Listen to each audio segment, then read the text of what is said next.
इस्लाम दुनिया का दूसरा सबसे बड़ा धर्म है।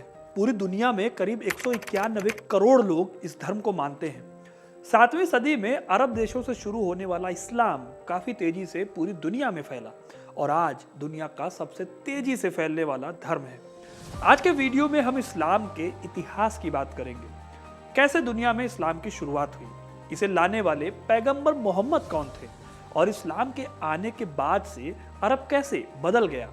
तो वीडियो को एंड तक जरूर देखिएगा, क्योंकि अपना इतिहास नहीं जानोगे तो खुद को कैसे पहचानोगे। इस्लाम एक अब्राहमिक रिलीजन है, यानी कि वो धर्म जो अब्राहम को अपना पैगंबर मानता है। इस्लाम के अलावा ईसाई और यहूदी धर्म भी अब्राहमिक रिलीजन ही माने जाते हैं। इस तरह से इस्लाम हो, यहूदी हो या फिर ईसाई धर्म हो, तीनों धर्मों की शुरुआत में पैगंबर अब्राहम का इंपॉर्टेंट रोल रहा है। हालांकि जहां एक तरफ इन तीनों में से यहूदी धर्म सबसे पुराने धर्मों में से एक है, वहीं इस्लाम 7वीं सदी में शुरू हुआ था। इस परंपरा के आखिरी पैगंबर थे पैगंबर मोहम्मद, जिन्होंने अरब में इस्लाम को शुरू कराया था। लेकिन अरब में इस्लाम से पहले क्या था?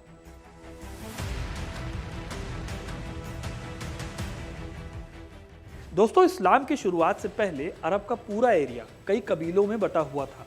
इसमें कुछ बेहद खतरनाक कबीले थे, जैसे कि हनीफा, कुरैश और किलाब ट्राइब। ये सारी यहाँ की बेहद पावरफुल ट्राइब्स में से एक हुआ करती थी। हालांकि बाद में यहाँ पर यहूदी धर्म का प्रभाव बढ़ा। यहूदी रेड सी से जुड़े एरिया में रहते थे और औस और खजरा जैसी ट्राइब्स के साथ मिलकर ट्रेड का काम करते थे। इस्लाम से पहले के अरब पर मैंने डिटेल में एक वीडियो बनाया है, जिसे आप इस लिंक पर क्लिक करके देख सकते हैं। दोस्तों, मक्का और मदीना दोनों ही इस्लाम के आगमन से पहले ही अपने आप में प्रसिद्ध जगहें थी। मक्का वो जगह थी जहां पर ट्राइब्स के झगड़ों का सुलहनामा होता था, इसलिए मक्का एक तरह से पूरे प्री इस्लामिक अरेबिया का सबसे इम्पोर्टेंट शहर था और ये आज तक इम्पोर्टेंट है। इस मक्का पर कुरैश कबीले का कब्जा हुआ करता था। इसी कुरैश कबीले से आते थे पैगंबर मोहम्मद, जिन्होंने साल 623 में इस्लाम की नींव रखी थी। तो अब ये भी जान लेते हैं कि पैगंबर मोहम्मद कौन थे और उन्होंने इस्लाम की नींव कैसे रखी थी।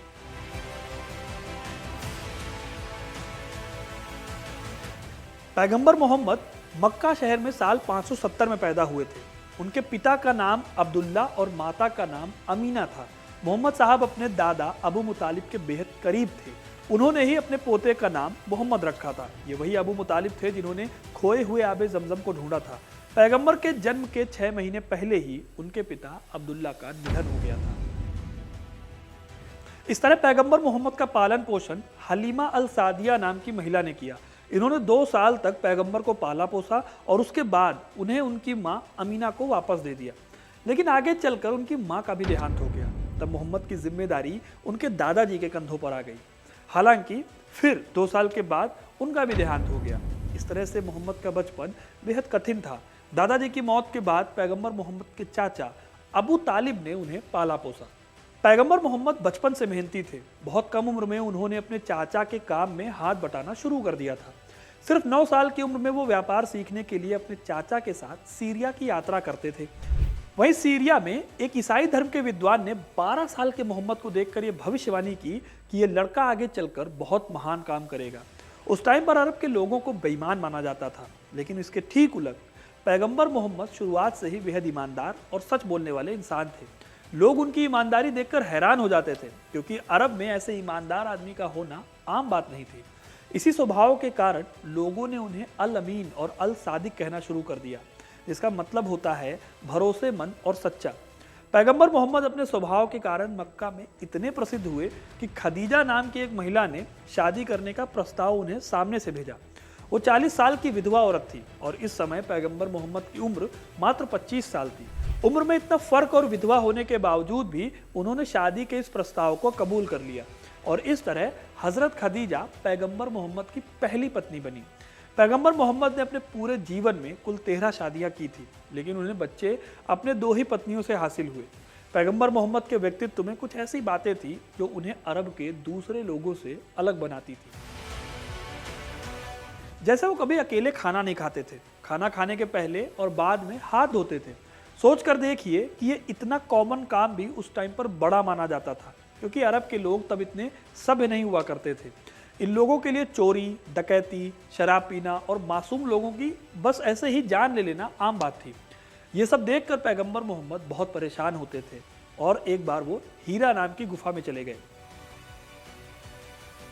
कहा जाता है कि साल 610 ईस्वी में जब वो इस गुफा में गए तो उन्हें जन्नत के दूत जिब्राइल मिले, जिन्होंने पैगंबर से कुरान की आयतों को पढ़ने को कहा। पैगंबर मोहम्मद ने उनकी बात को मानकर ऐसा ही किया। फिर जिब्राइल ने पैगंबर से लोगों को कुरान की शिक्षा देने को कहा। जिब्राइल ने कहा कि अल्लाह ने तुम्हें आखिरी नबी यानी कि पैगंबर चुना है, इसलिए लोगों को कुरान के बारे में बताओ। उस समय पैगंबर मोहम्मद 40 साल के थे। खुद को चुने जाने की बात सुनकर काफ़ी परेशान और बेचैन थे। उन्होंने घर वापस आकर अपनी इस परेशानी के बारे में घर में लोगों को बताया। उनकी पत्नी खदीजा और उनके चचेरे भाई ने समझाया कि परेशान नहीं होना चाहिए, अल्लाह की बात मानकर इस्लाम को आगे बढ़ाने का काम करना चाहिए। अब परेशानी यह थी कि अरब के लोग कैसे उनके नबी होने की बात को मानेंगे। सबसे पहले उनकी पत्नी हजरत खदीजा ने उन्हें अपना पैगंबर कबूल किया। इसके बाद उनके दोस्तों ने, फिर धीरे धीरे पैगंबर अपना काम करते रहे और करीब 3 साल तक इस्लाम की शिक्षा देते रहे। 613 ईस्वी में पहली बार उन्होंने आम लोगों को कुरान की शिक्षाएं देनी शुरू की। उन्होंने लोगों से कहना शुरू किया कि उन्हें अल्लाह का संदेश मिला है कि ईश्वर एक है और वो इंसानों को सच्चाई और ईमानदारी की राह पर चलने को कहता है। उन्होंने मूर्ति पूजा का भी विरोध किया, पर मक्का के लोगों को ये बात पसंद नहीं आई। लोगों ने उनका मजाक बनाया, यहाँ तक कि साल 622 में उन्हें मक्का छोड़कर जाना पड़ा। पैगंबर यहाँ से फिर मदीना चले गए। मुसलमान इस घटना को हिजरत कहते हैं। यहीं से इस्लामी कैलेंडर हिजरी की भी शुरुआत होती है। मदीना में कुछ लोगों ने उनके धर्म को फॉलो किया और तब उन्होंने मक्का वापसी की। यहाँ साल 623 में उन्हें अपने ही चचेरे भाइयों से बद्र की लड़ाई लड़नी पड़ी। इसमें मोहम्मद की 313 लोगों की सेना ने करीब 900 लोगों को हरा दिया। ऐसे ही एक एक करके उन्होंने अपने कई विरोधियों को हराकर इस्लाम कबूल करवाया। धीरे धीरे इस्लाम अरब के बाकी हिस्सों में फैल गया और फाइनली साल 630 में पैगंबर मोहम्मद ने मक्का पर भी कब्जा कर लिया। हालांकि यहाँ कोई लड़ाई नहीं हुई। पैगंबर ने मक्का पहुंचकर काबा में रखी तमाम कबीलों की मूर्तियों को तुड़वा दिया और एक अल्लाह की इबादत करने का संदेश दिया। इस तरह से साल 632 में पैगंबर मोहम्मद की मौत के टाइम तक इस्लाम पूरे अरब में फैल चुका था और आगे चलकर इस्लाम को पूरी दुनिया में पहुंचाने का काम उनके बाद के धर्म गुरुओं ने किया, जिन्हें हम खलीफा नाम से जानते हैं। तो दोस्तों, ये थी कहानी इस्लाम के उदय की। आपको ये कहानी कैसी लगी हमें कमेंट करके ज़रूर बताइएगा। वीडियो को लाइक और शेयर करना ना भूलें और ऐसी तमाम इंटरेस्टिंग कहानियों के लिए हिस्ट्री कनेक्ट को सब्सक्राइब जरूर करें। धन्यवाद।